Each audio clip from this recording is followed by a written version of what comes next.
Estudios de Animación ICAI y Producciones Cucurucho, con el apoyo de British Council, presentan Galaxia K, un mundo de animación. En el día de hoy conocerás cómo se hacían los dibujos animados antes de la era digital. Aprenderás cuáles son los pasos básicos para hacer una animación artesanal. Y además hablaremos sobre el stop motion japonés y el artista Kiichiro Kawamoto. ¡Comenzamos!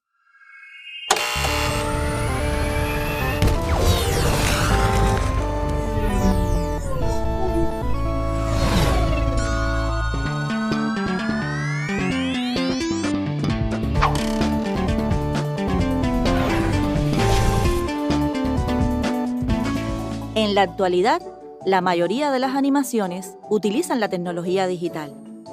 Pero ¿cómo se hacían los dibujos animados en los comienzos de esta gran industria? Cuando el equipo decidía qué historia contar y cómo hacerlo, se procedía a animar plano por plano. Primero, se realizaban los dibujos sobre papel, haciendo una secuencia de cambios entre un dibujo y el siguiente para lograr el movimiento deseado. Luego, esa secuencia sobre papel se pasaba a finas láminas de plástico transparente que llamamos acetatos. Se dibujaba a línea negra por la cara superior del acetato todo el contorno del personaje, mientras que los colores se agregaban por la cara contraria. En cambio, los fondos y decorados eran dibujados en acuarela sobre cartulina, los cuales podían ser paisajes, árboles, edificios o hasta el interior de una habitación. Luego se pasaba al proceso de fotografiado, en el cual en cada foto se colocaba un nuevo acetato con una nueva pose del personaje. En ocasiones incluso se realizaban escenografías tridimensionales con maquetas que se animaban junto al personaje del acetato foto a foto, lo cual daba una impresión de más profundidad y textura. La película se editaba en esta máquina que se llama Moviola, en la cual se le agregaba también el sonido y quedaba la animación lista.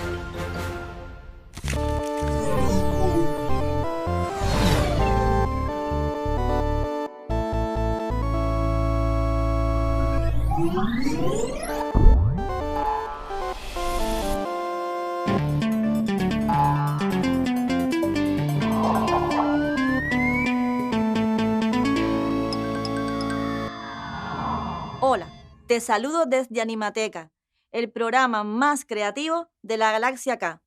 Y hoy vamos a estar hablando de qué pasos hay que seguir para hacer una película animada. Acompáñanos. Lo primero que tenemos que tener para hacer una película es una idea. ¿De qué va a ir nuestra película? ¿Qué queremos contar? Podemos hablar del amor, podemos hablar de la amistad, podemos hablar de la familia, podemos hablar de un personaje que tiene un conflicto y o logra resolverlo solo o lo hace con la ayuda de los demás.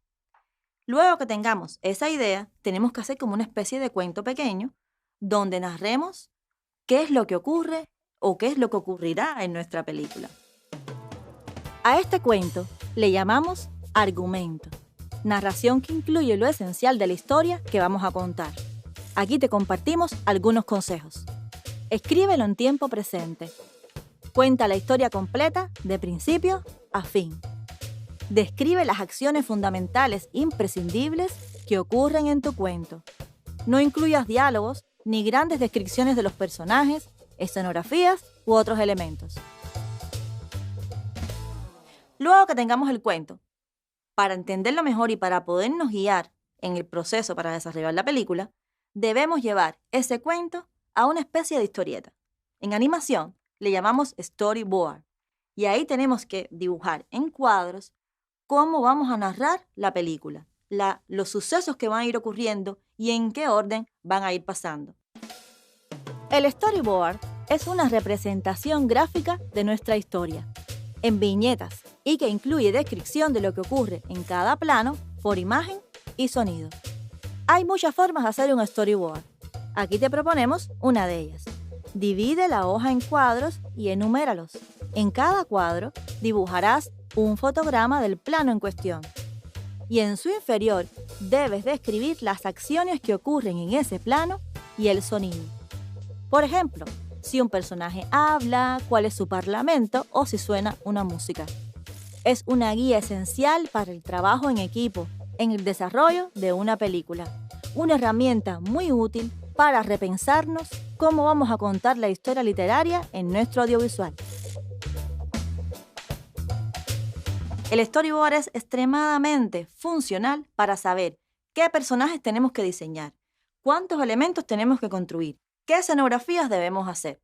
Una vez que estudiamos bien el story y sabemos que participan tantos personajes, tantas escenografías que son los lugares en los que ocurre la película, por ejemplo, dentro de una casa, en una playa, en el bosque, tenemos que saber también qué elementos van a usar los personajes. Por ejemplo, si hay una mesa con unas sillas, si el personaje toma una copa, si hay una alcancía. Esos elementos que no forman parte de la escenografía se llaman atrezos. Por lo tanto, en esta primera fase ya de desarrollo, tenemos que saber todos los elementos que hay que diseñar y luego pasamos a la construcción, sea cual sea la técnica que estamos usando. En esta fase de trabajo es muy importante la dirección de arte, pues define la estética de una película, qué colores vamos a usar, cómo serán los diseños según el contexto en el cual se desarrolla la película, la época, cómo lucen y visten los personajes, etc. La construcción de todos los elementos debe regirse por lo establecido en los diseños. Una vez que tenemos construidos los personajes, los atrezos y la escenografía, viene el pollo del arroz con pollo, que es la animación.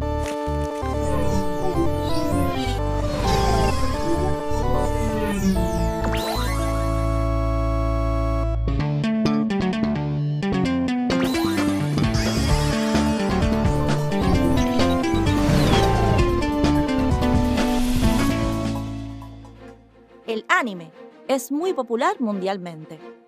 Este género, característico de la animación japonesa, puede estar realizado en animación tradicional o digital. ¿Pero sabías que también existe el stop motion japonés? Precisamente, uno de los más destacados animadores con marionetas fue Kiichiro Kawamoto.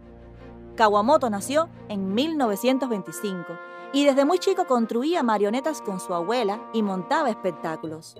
Su carrera comenzó cuando tenía 20 años, como asistente de diseño en el Departamento de Arte de Toho. También trabajó en las ilustraciones para literatura infantil, pero su reconocimiento nacional llega con la realización de marionetas para series de imagen real en la TV.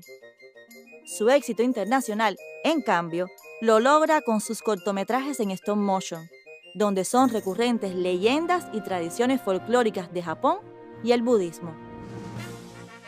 En las películas de Kawamoto son comunes historias de la lucha entre el bien y el mal, la disputa entre el instinto demoníaco de los humanos y su relación con lo sobrenatural.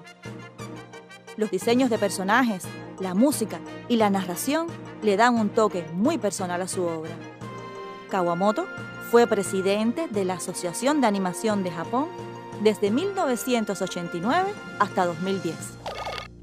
Para la animación tenemos que tener en cuenta que en el stop motion, como habíamos visto en visitas anteriores a Animateca, la base del desarrollo de la animación, de la filmación como tal, es tener todo montado frente a una cámara, entrar, mover levemente, retirarnos y tirar una foto. Entrar, mover, retirarnos y tomar una foto. Pero es importante que sepan que hay que tener en cuenta un número de reglas que nos permitirán que nuestra animación quede más profesional, o sea, que se vea con menos errores. Por ejemplo, la cámara en el stop motion no debe moverse. Si estamos tirando las fotos con una cámara o con un celular, hay que tratar de fijarlo con cinta adhesiva o de la forma que podamos y tirar la foto muy suave de modo que la cámara no se puede estar moviendo. Otra cosa importante es que en animación stop motion no se deben mover los elementos que no están en movimiento. Por ejemplo, si yo estoy hablando aquí y estoy en un aula llena de sillas, no tiene sentido que mientras yo hablo, las sillas se muevan solas. O sea, esas sillas deben estar pegadas de alguna forma con una cinta adhesiva que podamos retirar luego Porque si yo estoy hablando aquí y no es una película de misterio, las sillas o los elementos que están a mi alrededor no se pueden mover. Y créanme que cuando el animador entra, a veces con un codo, con la mano, tropieza y se pueden mover esos elementos. Por eso es saludable pegarlo. Entonces, no se mueve la cámara, no se mueven los elementos que no están en acción cuando estamos filmando y además las luces no deben moverse. Un consejo es que utilices luces de esos bombillos incandescentes amarillos que tenemos en casa o luces LED.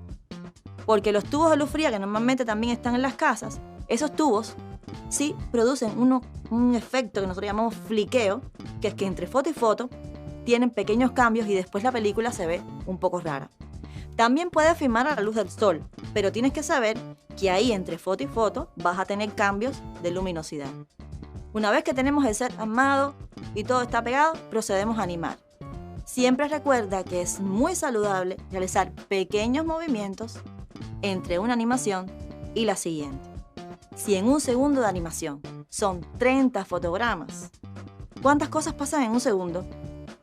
Esto pasa en un segundo. Un pestañeo pasa en un segundo. Entonces, en 15 animaciones que hagamos, porque explicamos anteriormente que vamos a repetir cada una de esas animaciones 2 veces, en 15 movimientos, el personaje no puede pestañear, sacar la lengua, mover la cabeza, levantar el brazo, ir y coger agua y tomarla. No. En esos 15 movimientos tienen que pasar pocas cosas. Consejos para animar. Dosifica los movimientos de tu personaje. Puedes mirarte en un espejo para estudiar las reacciones y cómo se mueven los personajes. Es útil cronometrar en tu teléfono cuánto dura un movimiento real y así puedes estimar cuántas animaciones necesitas para lograr ese movimiento en tu animación. Una vez que hemos tirado todas las fotos de nuestra animación, procedemos a convertirla en un video y ese proceso se llama edición. En próximas visitas a Animateca estaremos explicándolo un poco mejor. Y ahí nos queda una película muda una vez que editamos esas fotos, porque cuando estamos grabando en animación stop motion no estamos grabando sonido. Y hay que pensar entonces qué sonidos vamos a colocar, si hay un personaje hablando, si hay una música de fondo. La banda sonora es un complemento súper importante para sentir nuestra película real.